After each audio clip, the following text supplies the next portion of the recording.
মিরপুরে যখন বিপিএল ফাইনালের আমেজ, গুলশান ইউথ ক্লাব মাঠে তখন অ্যাম্বার কিংসের উইনিং ল্যাব, মাথায় বাহারি সব ক্যাপ, তারকা আর দর্শকদের ক্ল্যাপ। ঢাকার দুই প্রান্তে দুই জমজমাট লিগ, ছুটির দিনটা ক্রিকেটময়। 5 দলের টুর্নামেন্টে 4 দিনের লড়াই, রাউন্ড রবিন লিগ পদ্ধতিতে সবাইকে হারিয়ে ফাইনালে অ্যাম্বার কিংস ও পার্টেক্স ডেয়ারডেভিল। বিগ ফাইনালে যে জিতবে তারই 9 লাখ টাকা জয়ের হাতছানি। ক্রিকেটাররা মুক্ত বিহঙ্গের মতো ডানা মেলে উঠতে চায়। 12 ওভারের ম্যাচে আগে ব্যাট করে মাত্র 84 রানে গুটিয়ে যায় ডেয়ারডেভিল, কিন্তু এর চেয়ে ভালো খেলার ক্যাপাবিলিটি রাখে দলটা। কিংসের দারুণ বোলিংয়ে যেটা সম্ভব হয়নি, বাদ্যের তালে তালে জায়ান্ট স্ক্রিনে সবাই মন খুলে খেলা দেখেছে। চারদিকে হই হই, বল গড়াইয়া গেল কই। ইব্রাহিমের দুর্দান্ত ব্যাটিংয়ে মাঠের চারদিকে ছড়ালো এমনই ত্রাস।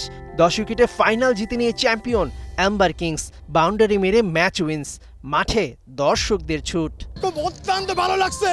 আমরা কতবার রানার আপ হয়েছি, অল্পের জন্য হেরে গেছিলাম, কিন্তু আমরা এবার টিম স্পিরিট নিয়ে সারা 1 বছর আমরা প্র্যাকটিস করেছি। ব্রিটিশের সাথে আমরা জেনিসকে পরাজয় করে আমরা জয়লাভ করেছি। 6 ম্যাচে খেলে 4 ইনিংসে ব্যাটিং করে আমি 224 রান করি, 300-এর উপরে স্ট্রাইক রেটে। আর বোলিংয়ে আপনার 6 ম্যাচে একটা ছয়ও খাইনি, 12টা উইকেট পেয়েছি। মূলত এটা পার্টেক্স গ্রুপের আওতাধীন 5টি কমপ্লেক্সকে একত্র করার প্রচেষ্টা। অফিস কর্মীদের সেকেন্ড হোম, প্রতিটি অফিসে দরকার বন্ডিং আর রিল্যাক্সেশন। সেজন্যই দ্বিতীয়বারের মতো পার্টেক্সের এমন অভিনব আয়োজন। কাজ করতে করতে একঘেয়েমি যেটা লাগে, মনোটোনাস বলি, সেটা আমাদেরকে অ্যাবসলিউটলি ফ্রি করে দেয়। আমরা পরের দিন আরো বেশি ডাইনামিক হই। পুরস্কারের পাহাড় নিয়ে যেন বসেছিল ক্রিকেট উৎসবটি। প্রাইজ মানির চেয়ে বোনাসই পেয়েছেন বেশি। 9 লাখ টাকা পেল বিজয়ী দল।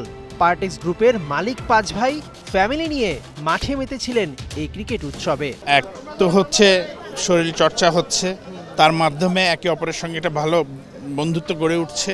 তার উপরে আমরা আবার তাদেরকে একটা ইন্সপায়ার করা হচ্ছে যে কোম্পানিতে থেকে কোম্পানির জন্য, কোম্পানির স্বার্থে যাতে আরও অনেক কাজ করে কোম্পানিকে আরও দূর এগিয়ে নিয়ে যেতে পারে। দেশের প্রতিটি শিল্প প্রতিষ্ঠানে এমন ক্রীড়া উৎসব হলে নিশ্চিতভাবেই বুস্ট আপ করবে কর্মীদের। মেহেদী নাইম, 71।